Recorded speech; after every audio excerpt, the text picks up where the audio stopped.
এটা হয়তো অনেকে বিশ্বাস করবে, ভুল মনে করবে যে ধর্মান্ধ কথাবার্তা। হাদিসে আছে নবী সাল্লাল্লাহু আলাইহি ওয়াসাল্লাম বলেছেন, কে সত্যবাদী? এই পুরো সভ্যতার রাসূল সাল্লাল্লাহু আলাইহি ওয়াসাল্লাম।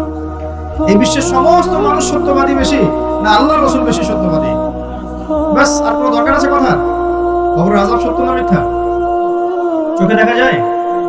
কোন পরীক্ষাগারে প্রমাণ করা যায়? তাহলে পশ্চিমারা যে বলে পরীক্ষা নিরীক্ষা পর্যবেক্ষণ ছাড়া কোনো জ্ঞান নেওয়া যাবে না, তাহলে কি হবে? এই যে শিক্ষা ব্যবস্থা দাঁড়িয়ে আছে এখনকার এই দর্শনের উপরে, পরীক্ষা নিরীক্ষা পর্যবেক্ষণ চাক্ষুষ না দেখা পর্যন্ত কিছু বিশ্বাস করেন।